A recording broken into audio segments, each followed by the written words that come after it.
ഹരേ കൃഷ്ണ. ശ്രീമദ് ഭാഗവതം ചതുർത്ഥസ്കന്ധം 21-ാമത്തെ അധ്യായം. അതിൻ്റെ സംഗ്രഹം. പൃഥുവിൻ്റെ ധർമ്മോപദേശം. മുത്തുമാലകൾ, പുഷ്പമാല്യങ്ങൾ, പട്ടുമേലാപ്പുകൾ, സ്വർണ്ണതോരണങ്ങൾ, സുഗന്ധധൂപങ്ങൾ എന്നിവയാൽ പട്ടണം അലങ്കരിച്ചിരുന്നു.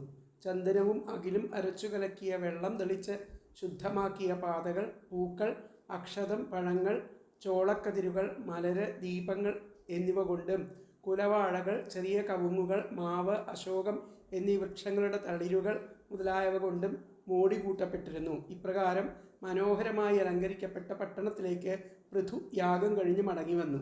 പ്രജകൾ പലവിധ കാഴ്ചദ്രവ്യങ്ങളെ കൊണ്ടും കന്യകമാർ താലപ്പൊലി കൊണ്ടും രാജാവിനെ എതിരേറ്റു സ്വീകരിച്ചു. ശംഖ, ദുന്ദുഭി മുതലായ വാദ്യങ്ങളാലും ബ്രാഹ്മണരുടെ വേദോച്ചാരണത്താലും സ്വീകരിക്കപ്പെട്ട പൃഥു മഹാരാജാവ് അഹങ്കാരത്തിൻ്റെ കണിക പോലുമില്ലാത്തവനായി തൻ്റെ രാജധാനിയിൽ പ്രവേശിച്ചു. പട്ടണങ്ങളിലും ഗ്രാമങ്ങളിലും താമസിക്കുന്നവർ പൃഥുവിനെ പൂജിച്ചു. തന്നേക്കാൾ ശ്രേഷ്ഠരായവരെ പൃഥു പൂജിച്ചു നമസ്കരിച്ചു. ഇങ്ങനെ ലേശം പോലും ദോഷമില്ലാത്ത ആ ധർമാചരണത്തോടു കൂടിയവനും ഗുണമഹത്വമുള്ളവനും പൂജ്യരിൽ പൂജ്യനുമായിരിക്കുന്ന പൃഥു മഹാരാജാവ് കുറേ കാലം പ്രജകളെ ധർമ്മനിഷ്ഠയോടെ രക്ഷിച്ചതിന് ശേഷം ശരീരമുപേക്ഷിച്ച് പരമപദത്തെ പ്രാപിക്കുകയും ചെയ്തു. ആദിരാജാവായ പൃഥുവിൻ്റെ ചരിതം ഇത്ര വേഗം അവസാനിപ്പിച്ചതിൽ വിതുരന് കുണ്ഠിതം തോന്നി. അദ്ദേഹം മൈത്രേയ മഹർഷിയോട് പറഞ്ഞു: പൃഥുവിനെ ബ്രാഹ്മണർ രാജാവാക്കി വാഴിച്ചുവല്ലോ. ദേവന്മാർ അദ്ദേഹത്തിന് സകല ഐശ്വര്യങ്ങളും കൊടുത്തു. വൈഷ്ണവ തേജസ്സിനെ അവലംബിച്ച അദ്ദേഹം ഭൂമിയെ കറന്നെടുത്തുവല്ലോ. അദ്ദേഹത്തിൻ്റെ പരാക്രമത്തിൻ്റെ അവശിഷ്ടമല്ലേ പിന്നീടുള്ള രാജാക്കന്മാരെല്ലാം അനുഭവിക്കുന്നത്. അദ്ദേഹം ചെയ്ത മറ്റു കർമ്മങ്ങളെയും എനിക്ക് വിസ്തരിച്ച് പറഞ്ഞു തരണമേ. വിതുരൻ്റെ അപേക്ഷയെ മാനിച്ച് മൈത്രേയ മഹർഷി പറയാൻ തുടങ്ങി. ഗംഗായമുനകളുടെ മധ്യത്തിലുള്ള ആ ബ്രഹ്മാവർത്തത്തിൽ താമസിച്ചുകൊണ്ട് പൃഥു പ്രാരബ്ധമനുസരിച്ച് വന്നു ചേർന്ന സുഖാനുഭവങ്ങളെ, പുണ്യത്തെ ക്ഷയിപ്പിക്കാനായിട്ട് അനുഭവിച്ചു കൊണ്ടിരുന്നു. 7 ദ്വീപുകളുടെയും ചക്രവർത്തിയായിരുന്ന അദ്ദേഹം ബ്രാഹ്മണരെയും ഭഗവത് ഭക്തന്മാരെയും ഒഴികെ മറ്റെല്ലാവരെയും തൻ്റെ കൽപ്പനയ്ക്ക് അധീനരാക്കി ഭരിച്ചു വന്നു. ബ്രാഹ്മണരും ഭക്തരും ധർമ്മത്തിന് വിരോധമായി പ്രവർത്തിക്കില്ല. അതിനാൽ രാജാവിന് അവരെ ശാസിക്കുകയോ ശിക്ഷിക്കുകയോ ചെയ്യേണ്ടി വരില്ല. ഒരിക്കൽ ഗംഗാതീരത്ത് വെച്ച് മഹാസത്രം എന്ന ആ മഹത്തായ ഒരു യജ്ഞകർമാനുഷ്ഠാനം ഉണ്ടായി. അതിൽ ദേവന്മാർ, ബ്രഹ്മർഷികൾ, രാജർഷികൾ, ബ്രാഹ്മണർ മുതലായവരെല്ലാവരും പങ്കെടുത്തിരുന്നു. ആ സത്രത്തിൽ പൃഥു എല്ലാവരെയും യഥോചിതം പൂജിച്ചു. അതിനുശേഷം നക്ഷത്രങ്ങളുടെ മധ്യത്തിൽ ചന്ദ്രൻ എന്ന പോലെ പൃഥ്വിരാജാവ് എഴുന്നേറ്റ് നിന്നു. പ്രജകളോട് ധാർമ്മികമായ ചില കാര്യങ്ങൾ പറയാനായിട്ടാണ് അദ്ദേഹം എഴുന്നേറ്റ് നിന്നത്. ഉയരമുള്ള ശരീരത്തോടു കൂടിയവനും നീണ്ടുതടിച്ച കൈകളോട് കൂടിയവനും രക്തപ്രസാദമുള്ള വെളുത്ത നിറത്തോടു കൂടിയവനുമായിരുന്നു അദ്ദേഹം. ചെന്താമര ഇതളിന് തുല്യമായ കണ്ണുകൾ, സുന്ദരമായ നാസിക, ഭംഗിയുള്ള പല്ലുകൾ, ആകർഷകമായ പുഞ്ചിരി ഇവ കൊണ്ട് അദ്ദേഹത്തിൻ്റെ മുഖം ശോഭിച്ചിരുന്നു. വിസ്തൃതമായ മാറിടം, 3 വലികളോട് കൂടിയതും ആലില പോലെ ഒതുങ്ങിയതുമായിട്ടുള്ള ഉദരം, നീർച്ചുഴിക്കൊത്ത പൊക്കിൾ, സ്വർണ്ണ കാന്തിയുള്ള തുടകൾ, അറ്റം ഉയർന്ന പാദങ്ങൾ, ചുരുണ്ടു കറുത്ത തലമുടി, ശംഖ് പോലെ സുന്ദരമായ കണ്ഠം എന്നിങ്ങനെ സർവാംഗസുന്ദരമായ ശരീരത്തോടു കൂടിയവനായിരുന്നു പൃഥു. അദ്ദേഹം വില കൂടിയ 2 പട്ടുവസ്ത്രങ്ങൾ ഉടുത്തിരുന്നു. ഉത്തരീയ വസ്ത്രം ധരിച്ചിരുന്നു. യാഗദീക്ഷയിൽ ആയിരുന്നതിനാൽ ആഭരണങ്ങൾ അണിഞ്ഞിരുന്നില്ല. അതിനാൽ ശരീരകാന്തി പ്രകടമായി കാണാൻ കഴിയുമായിരുന്നു. അരയിൽ കൃഷ്ണമൃഗത്തോലും കയ്യിൽ ദർഭപ്പുല്ലും ധരിച്ചിരുന്നു. തേജസ്വിയും കൃതകൃത്യനുമായിരുന്നു അദ്ദേഹം കുളിർത്തതും സ്നേഹമസൃണവുമായ കടാക്ഷത്താൽ 4 ഭാഗത്തും നോക്കിക്കൊണ്ടും സദസ്യരെ സന്തോഷിപ്പിച്ചുകൊണ്ടും പറഞ്ഞു. കാതുകളെ ആകർഷിക്കുന്നവയും ഭംഗിയുള്ളവയും ആശയഗാംഭീര്യം ഉള്ളവയുമായിരുന്നു അദ്ദേഹത്തിൻ്റെ വാക്കുകൾ. അവ എല്ലാവർക്കും ഉപകാരപ്രദമായിരുന്നു. മാന്യസഭാവാസികളെ, ഞാൻ പറയാൻ പോകുന്നത് നിങ്ങൾ ശ്രദ്ധയോടെ കേൾക്കണം. നിങ്ങൾക്കെല്ലാവർക്കും മംഗളമുണ്ടാവട്ടെ. ധർമ്മത്തെ അറിയാൻ ആഗ്രഹിക്കുന്നവർ തങ്ങൾ ചെയ്യാൻ ഉദ്ദേശിക്കുന്നതിനെ സജ്ജനങ്ങളോട് അറിയിക്കേണ്ടതാണ്. ഋഷികൾ എന്നെ പ്രജകളുടെ രാജാവാക്കി വാഴിച്ചിരിക്കുന്നു. പ്രജകളെ രക്ഷിക്കാനും അവർക്ക് ഉപജീവനം സമ്പാദിച്ചു കൊടുക്കാനും അവരെ ധാർമ്മികരാക്കി തീർക്കാനും ഞാൻ കടപ്പെട്ടിരിക്കുന്നു. എൻ്റെ ആ ധർമാചരണത്താൽ കർമ്മസാക്ഷിയായിരിക്കുന്ന ഭഗവാൻ സന്തോഷിച്ചാൽ പ്രജാസംരക്ഷണത്താൽ കിട്ടാവുന്ന പുണ്യലോകങ്ങൾ എനിക്ക് കിട്ടും. പ്രജകളെ ധാർമ്മികരായി രക്ഷിക്കാതെ അവരിൽ നിന്നും നികുതി മാത്രം വാങ്ങുന്ന രാജാവ് പ്രജകളുടെ പാപം അനുഭവിക്കേണ്ടി വരും. സ്വന്തം ഐശ്വര്യം നഷ്ടപ്പെടുകയും ചെയ്യും. അതിനാൽ എൻ്റെ പ്രജകളായ നിങ്ങൾ ഫലകാംക്ഷ കൂടാതെ അവനവൻ്റെ വർണ്ണാശ്രമ ധർമ്മങ്ങളെ കൊണ്ട് ഭഗവാനെ ആരാധിക്കുവിൻ. അതാണ് നിങ്ങൾ എനിക്ക് ചെയ്യേണ്ടതായിരിക്കുന്ന ഉപകാരം. പിതൃക്കളും ഋഷികളും ദേവന്മാരും ഞാൻ പ്രജകളോട് ഉപദേശിക്കുന്നതിനെ അനുമോദിക്കണം. ധർമ്മം ആചരിപ്പിക്കുന്നവനും അനുമോദിക്കുന്നവനും അതിൻ്റെ പുണ്യഫലം തുല്യമായിട്ട് ലഭിക്കും. മരണശേഷം ആ പുണ്യം അവർക്ക് അനുഭവിക്കാൻ കഴിയും. യജ്ഞങ്ങളുടെ ഫലം നൽകി അനുഗ്രഹിക്കുന്ന ഒരു ഈശ്വരനുണ്ടെന്ന് ദൃഢമായി വിശ്വസിക്കുന്നവർ പലരും ഉണ്ട്. സ്വായംഭുവമനു, ഉത്താനപാദൻ, ധ്രുവൻ, പ്രിയവ്രതൻ, അങ്കൻ, ബ്രഹ്മദേവൻ, ശ്രീപരമേശ്വരൻ, പ്രഹ്ലാദൻ, മഹാബലി ഇവരെല്ലാം യജ്ഞേശ്വരനായിരിക്കുന്ന ഭഗവാനെ കർമ്മഫലദാതാവായി അംഗീകരിച്ചവരാണ്. വേനനെ പോലെ അപൂർവം ചിലർ മാത്രമാണ് ഈശ്വരനെ നിഷേധിക്കുന്നവർ. അവർ ധർമ്മത്തിൻ്റെ സ്വരൂപം അറിയാത്തവരാണ്, ഭൗതികവാദത്തിൽ മയങ്ങിയവരാണ്, അനുകമ്പാർഹന്മാരാണ്.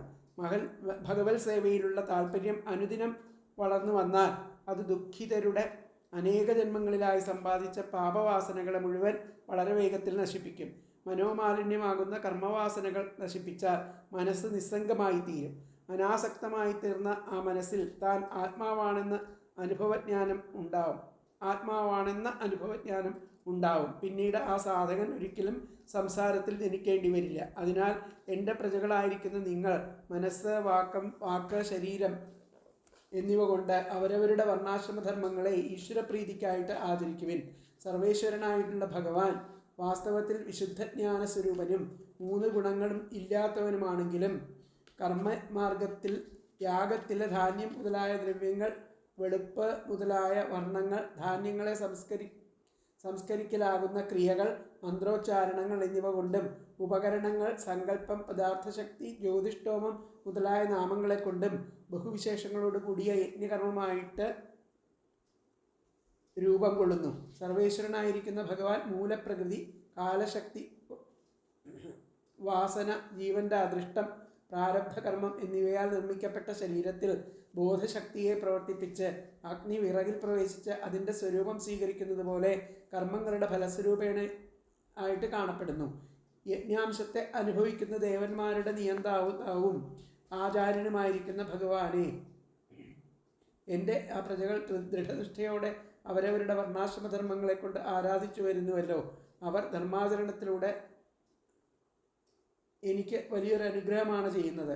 ക്ഷത്രിയർക്ക് സമൃദ്ധമായിരിക്കുന്ന പ്രഭാവം ബ്രാഹ്മണരുടെ അനുഗ്രഹത്താലാണ് കിട്ടുന്നത്. ക്ഷമ, തപസ്, ജ്ഞാനം എന്നിവയോടുകൂടിയ ബ്രാഹ്മണരെയും ഭഗവാനെ സർവാത്മന ആശ്രയിച്ച ഭക്തന്മാരെയും നിങ്ങൾ ഒരിക്കലും അതിക്രമിക്കരുത്.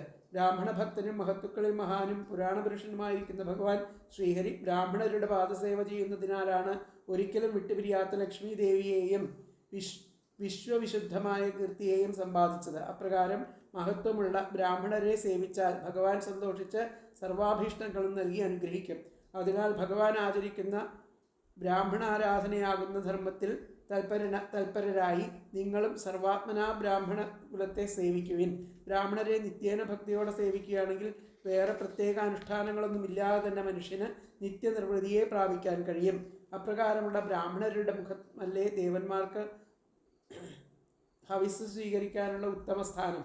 പരമഹംസന്മാർ അന്വേഷിച്ചു കൊണ്ടിരിക്കുന്ന ഭഗവാൻ യാഗാഗ്നിയിൽ സമർപ്പിക്കുന്ന ഹവിർഭാഗത്തെ പോലും ബ്രാഹ്മണർക്ക് ദാനം ചെയ്യുന്നതിനെ സ്വീകരിക്കുന്നത് പോലെ അത്ര സംതൃപ്തിയോടെ സ്വീകരിക്കുന്നില്ല. കണ്ണാടിയിൽ മുഖം എന്ന പോലെ ഈ ലോകം മുഴുവൻ വേദത്തിലാണ് പ്രതിബിംബിച്ചിരിക്കുന്നത്. രജോ ഗുണ തമോ ഗുണ സ്പർശമില്ലാത്തതും ശാശ്വതവുമായിരിക്കുന്ന വേദത്തെ ശ്രദ്ധ, മൗനം, തപസ്, ഇന്ദ്രിയ നിഗ്രഹം, ചിത്തത്തിൻ്റെ ഏകാഗ്രത എന്നിവയോടും കൂടി ധരിക്കുന്നവരും ബ്രാഹ്മണരാണ്. അവരുടെ പാദരേണുക്കളെ ഞാൻ ജീവിതകാലം മുഴുവൻ എൻ്റെ ശിരസിൽ ധരിക്കും. ബ്രാഹ്മണരുടെ പാദധൂളികളെ ധരിക്കുന്നവൻ്റെ പാപം വളരെ വേഗത്തിൽ നശിക്കും. എല്ലാ ഗുണങ്ങളും അവനെ ഇങ്ങോട്ട് വന്ന് ആശ്രയിക്കുകയും ചെയ്യും. ഗുണവാനും സൽസ്വഭാവത്തോടു കൂടിയവനും ഉപകാരസ്മരണയുള്ളവനും ജ്ഞാനികളെ സേവിക്കുന്നവരുമായ പുരുഷനെ ഇഹത്തിലും പരത്തിലും സകലവിധ ഐശ്വര്യങ്ങളാലും വന്നു സേവിക്കും. അതിനാൽ ബ്രാഹ്മണരും പശുക്കളും ഭഗവാൻ ശ്രീഹരിയും എന്നോട് സന്തോഷിക്കുമാറാകണേ.